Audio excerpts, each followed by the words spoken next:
El día en que vi a mi esposa salir de un hotel tomada del brazo de otro hombre, no grité, no rompí nada y no llamé a nadie. Me quedé sentado frente a la pantalla, con las manos apoyadas sobre las piernas, entendiendo algo que me dolió más que la propia traición: mi matrimonio no había muerto ese día. Llevaba muerto mucho tiempo, y yo había sido el último en enterarme. Mi nombre es Gabriel Serrano. Durante 23 años estuve casado con Laura. Tuvimos 2 hijos, Adrián y Natalia, y durante mucho tiempo creí que habíamos construido una vida sólida. No éramos ricos, pero tampoco nos faltaba nada. Teníamos una casa tranquila en San Verano, una ciudad pequeña donde todos parecían conocerse, 2 hijos que crecieron con esfuerzo y una rutina sencilla que, durante años, me pareció suficiente. Yo trabajaba en una empresa de distribución de materiales eléctricos. Laura era administradora en una clínica privada. Había días en los que llegábamos cansados, cenábamos tarde y apenas hablábamos antes de dormir, pero eso era normal. O al menos eso pensaba. Los matrimonios largos no se rompen siempre con una gran pelea. A veces se deshacen en silencio. Primero dejan de compartir las pequeñas cosas. Luego dejan de preguntarse cómo les fue en el día. Después se acostumbran a vivir bajo el mismo techo como 2 personas que coinciden en una sala de espera. Cuando nuestros hijos se fueron a la universidad, yo pensé que Laura y yo tendríamos más tiempo para nosotros. Imaginé viajes cortos, cenas sin prisas, fines de semana tranquilos. Pero ocurrió lo contrario. Mientras más libres estábamos, más lejos parecía estar ella. Laura trabajaba 4 días por semana y tenía los miércoles libres. Al principio, ese día lo usaba para hacer compras, visitar a su madre o resolver asuntos pendientes. Pero poco a poco noté algo extraño. Los miércoles, cuando yo llegaba a casa, ella ya estaba allí. Sin embargo, siempre parecía haber entrado apenas unos minutos antes que yo. A veces todavía tenía el bolso colgado del hombro. Otras veces decía que había salido a caminar, que había ido a una tienda, que se había encontrado con alguien. Nada de eso era imposible. Nada, por sí solo, era una prueba. Pero un marido que ha vivido más de 20 años con la misma mujer aprende a reconocer cuando una respuesta ya no suena natural. Yo le preguntaba cómo había sido su día y ella respondía con frases cortas. Lo de siempre. Nada importante. Hice algunas cosas. Antes me contaba detalles. Me hablaba de sus compañeras de trabajo, de los problemas de la clínica, de alguna anécdota en el supermercado. Después, dejó de hacerlo. Cuando cocinaba, rechazaba mi ayuda. Cuando yo preparaba la cena, encontraba cualquier excusa para desaparecer de la cocina. Se encerraba en el baño, hablaba con una amiga o decía que tenía dolor de cabeza. No había llamadas misteriosas. No escondía el teléfono. No cambiaba sus contraseñas. No parecía nerviosa cuando yo estaba cerca. Eso fue lo que más me confundió.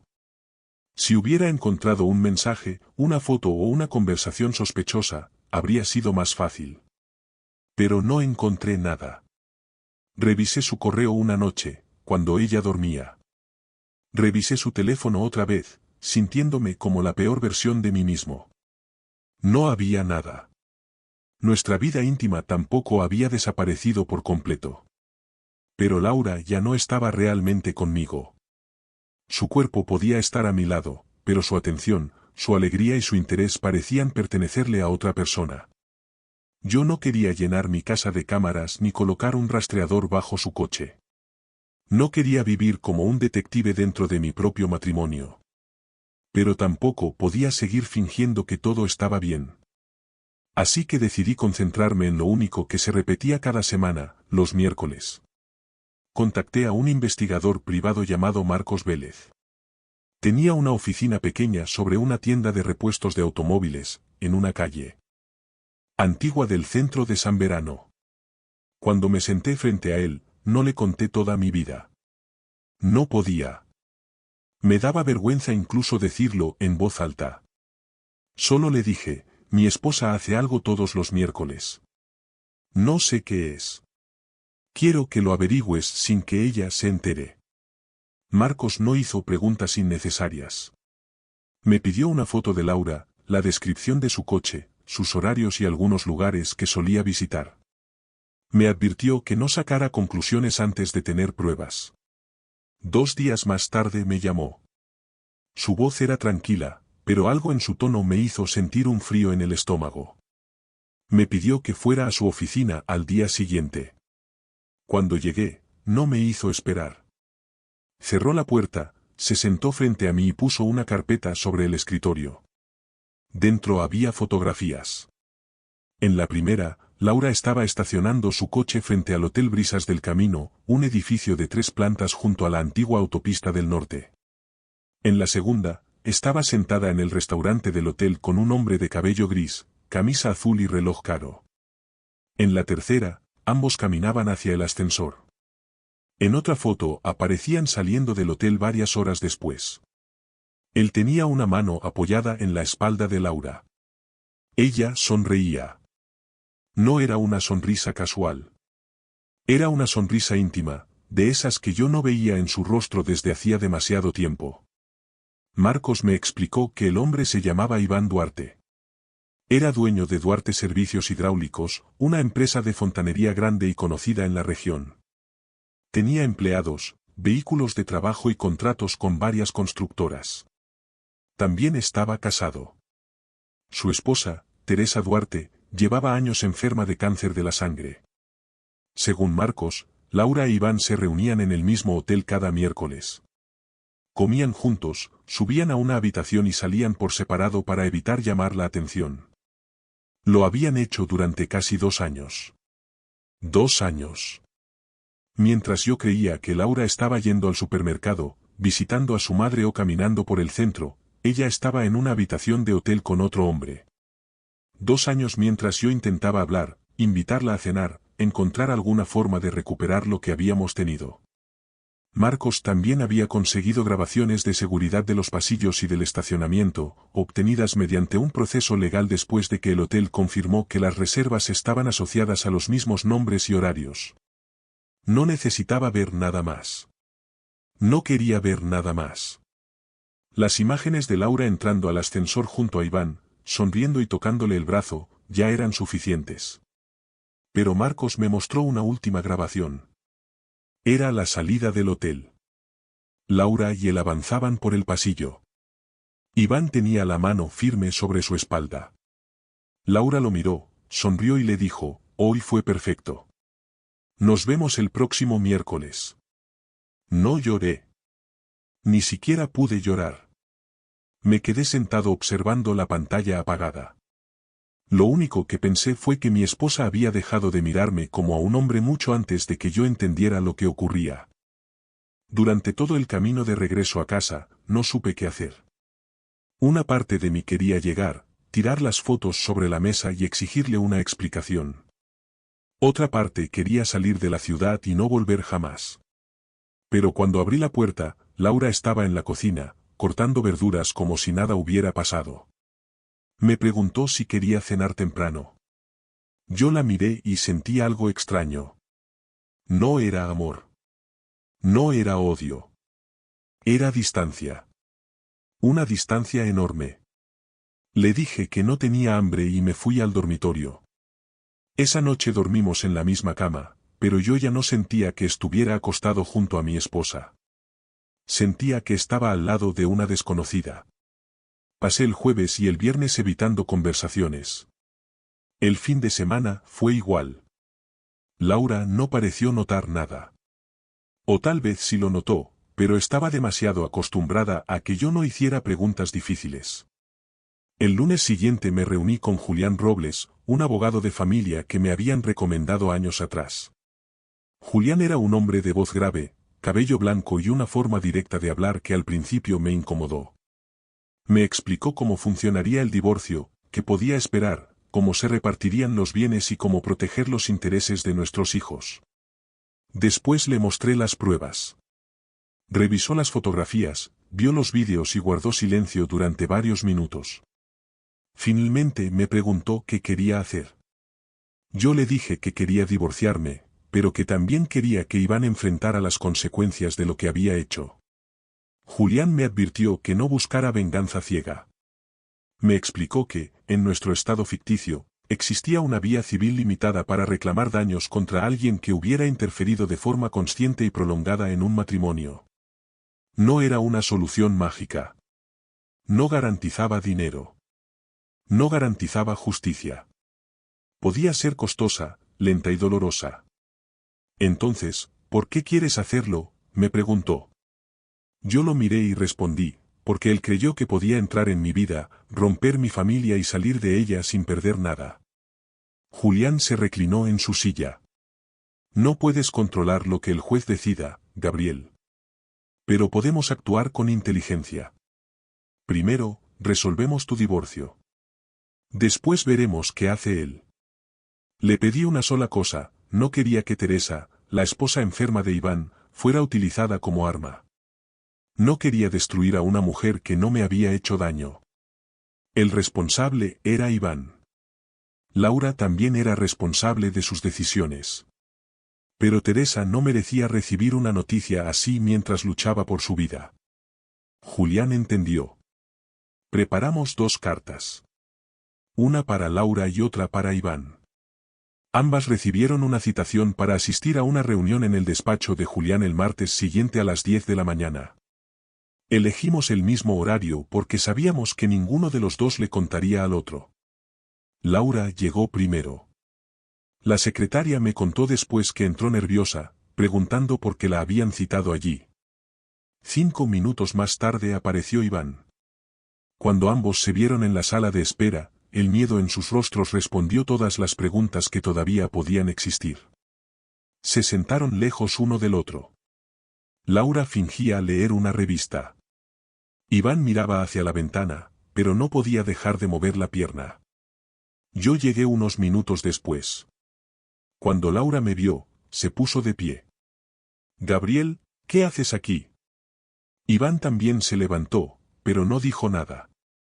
Lo miré y luego miré a Laura. Esperen un momento, respondí.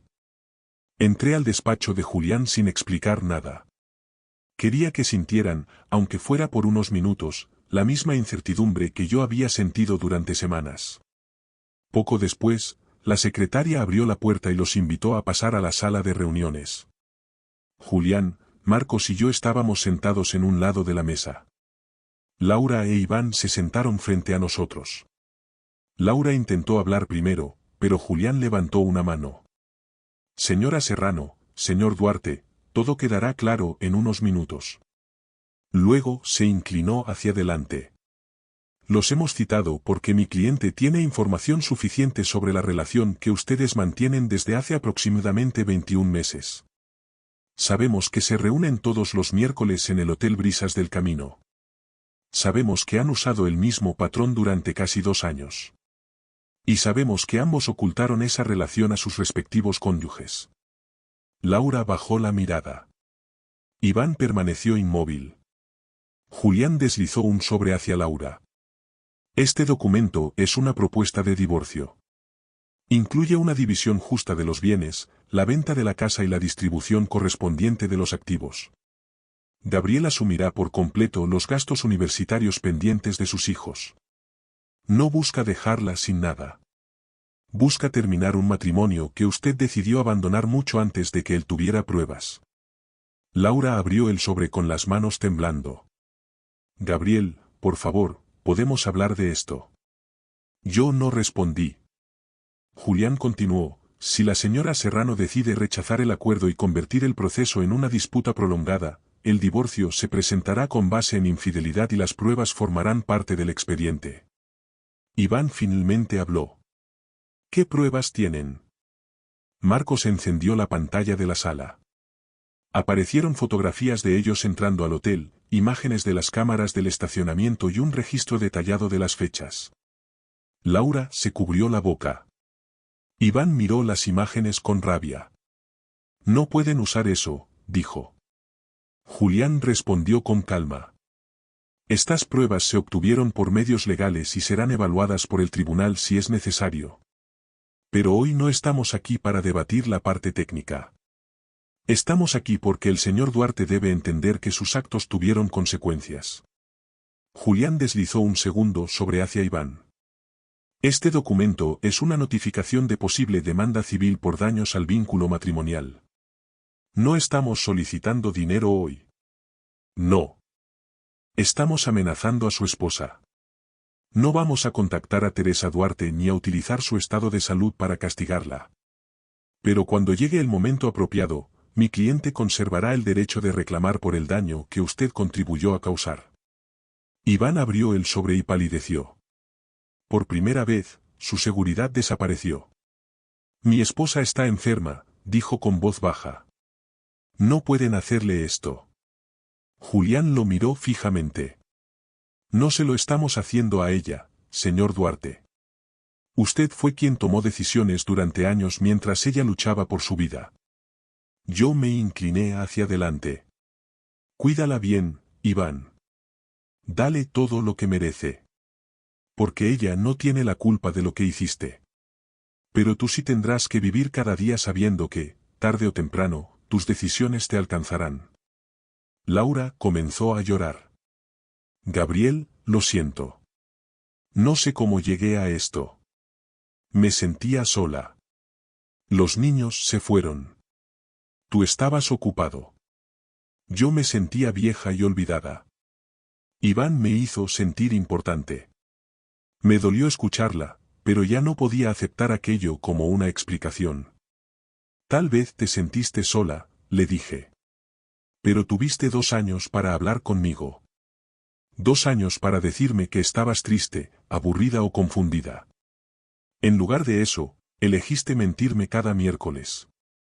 Ella se acercó un poco hacia mí. Podemos arreglarlo. Podemos volver a intentarlo. Negué con la cabeza. No quiero arreglar una casa que tú misma incendiaste. La frase dejó la sala en silencio. Julián dio por terminada la reunión. Laura salió llorando. Iván se fue sin mirarme. Durante los meses siguientes, el divorcio avanzó lentamente.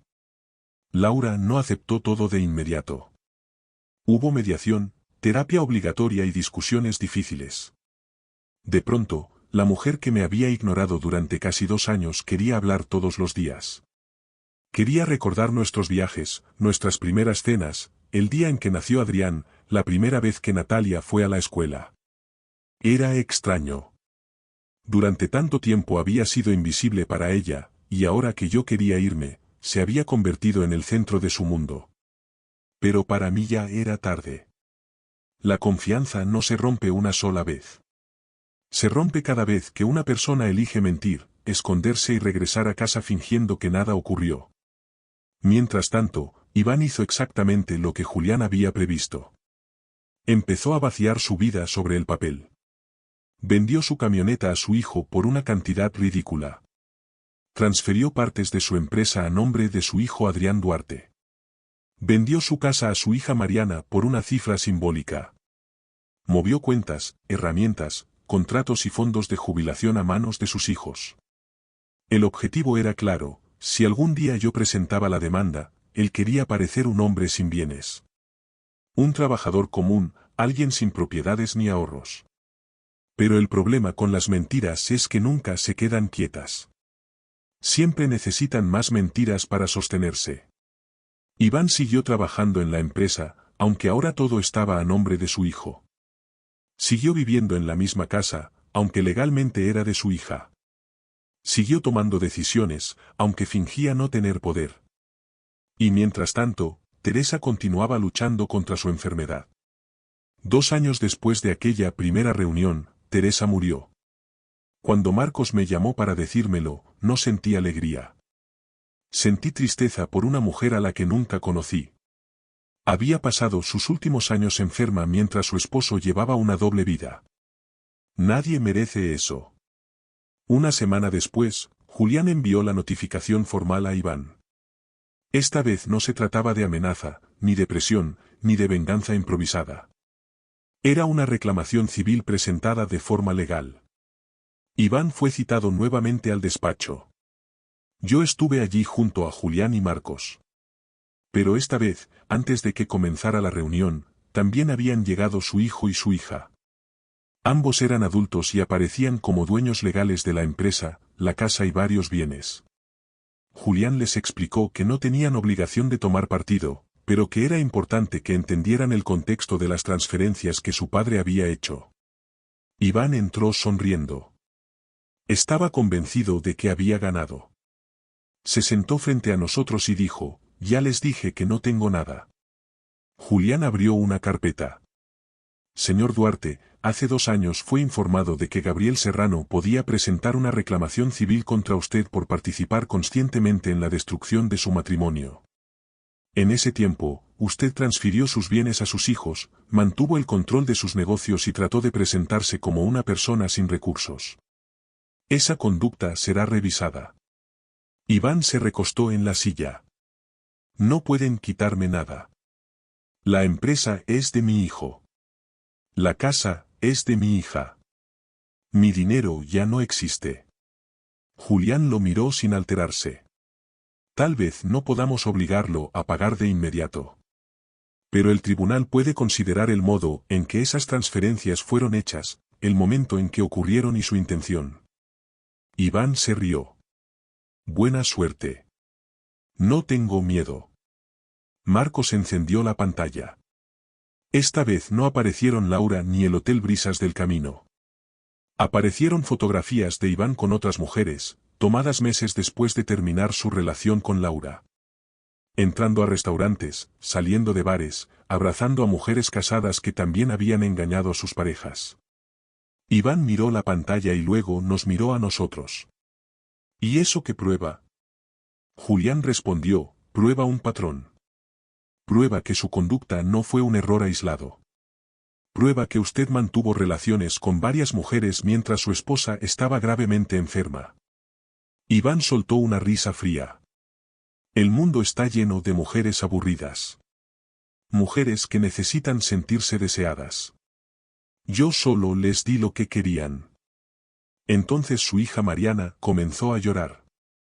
Su hijo Adrián apretó los puños. Hasta ese momento, los dos habían permanecido en silencio. Mariana dio un paso hacia su padre. Mamá se estaba muriendo y tú estabas con otras mujeres, ¿cómo pudiste hacerle eso? Iván intentó hablar, pero Adrián lo interrumpió. No intentes justificarte. Mamá te cuidó durante años. Trabajó cuando pudo, te apoyó cuando empezaste la empresa, crió a nosotros dos y nunca te abandonó. Y cuando ella más te necesitaba, tú estabas mintiéndole. Iván se puso de pie. No saben nada de mi matrimonio. Adrián lo miró con desprecio. Sabemos lo suficiente. También sabemos que pusiste la empresa a mi nombre porque tenías miedo. Pero escucha esto, voy a dirigirla yo. Y si quieres seguir trabajando ahí, volverás a hacer el trabajo que hacías antes de tener oficina. Vas a salir a las calles, vas a reparar tuberías y vas a ganarte cada pago con tus manos. Iván intentó reírse, pero ya no. Tenía la misma seguridad. Mariana habló entonces. Y la casa seguirá siendo mía.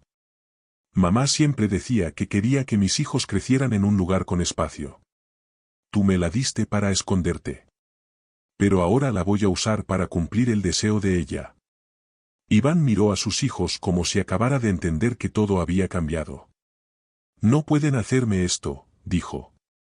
Adrián respondió, tú nos lo hiciste primero. Los dos salieron de la oficina.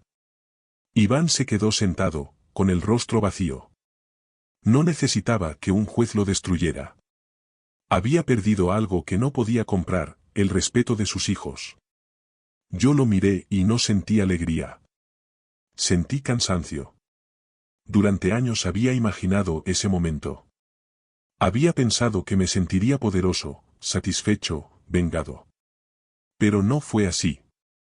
Lo único que sentí fue la certeza de que todos terminamos pagando por lo que elegimos hacer, aunque el precio no siempre sea dinero. Iván no terminó en prisión. No perdió todo en un solo día. Pero perdió su lugar en la empresa que había construido. Perdió su casa. Perdió la confianza de sus hijos. Volvió a trabajar en la calle, reparando tuberías, cargando herramientas, metiéndose bajo las casas de otras personas y obedeciendo las órdenes de su propio hijo. La empresa, curiosamente, comenzó a funcionar mejor. Los empleados respetaban a Adrián. El ambiente cambió. Iván se mudó a un apartamento pequeño al otro lado de la ciudad. Mariana se instaló en la antigua casa familiar con su esposo y sus hijos. Con el tiempo, yo supe que Iván continuó buscando mujeres y repitiendo los mismos errores. Pero ya no me importaba. Yo tenía suficiente con reconstruir mi propia vida. Mi divorcio finalmente se resolvió. Laura recibió una parte justa de los bienes. Yo mantuve mi trabajo, mi dignidad y la relación con mis hijos. Ellos sufrieron, por supuesto. Ningún hijo adulto deja de sufrir cuando descubre que sus padres se separan por una traición. Pero también entendieron que yo no podía seguir viviendo en un matrimonio donde solo uno de los dos respetaba los votos que había hecho. Después del divorcio, Laura intentó acercarse varias veces. A veces me escribía para preguntarme cómo estaba.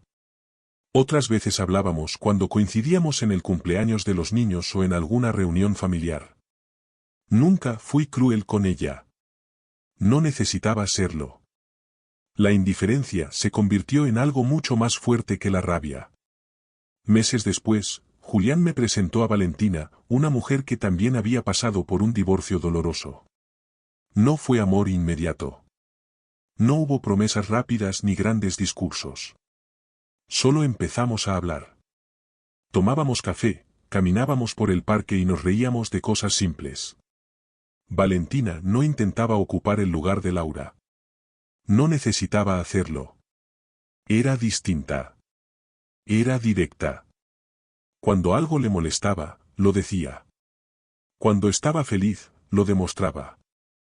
Cuando me miraba, yo sentía que estaba realmente presente. Aprendí que una relación no se sostiene solo porque dos personas sigan viviendo en la misma casa. Se sostiene con honestidad, atención y respeto. Laura todavía vive en San Verano. La veo de vez en cuando, principalmente por nuestros hijos. Valentina es amable con ella, aunque Laura no parece muy cómoda cuando estamos los tres en el mismo lugar. Tal vez le duele verme bien. Tal vez le recuerda lo que perdió. Pero ya no es asunto mío. Durante mucho tiempo creí que mi venganza sería destruir a Iván Duarte. Me equivoqué. La verdadera venganza fue dejar de destruirme yo mismo por una mujer que había dejado de elegirme. Fue recuperar mi voz, mi respeto propio y mi vida. Laura tomó sus decisiones. Iván tomó las suyas. Yo, finalmente, tomé la mía. Y por primera vez en muchos años, volví a sentir que estaba caminando hacia adelante. Si esta historia te hizo pensar, deja tu opinión en los comentarios. Y si quieres escuchar más historias de traición, secretos y consecuencias, suscríbete al canal para no perderte las próximas.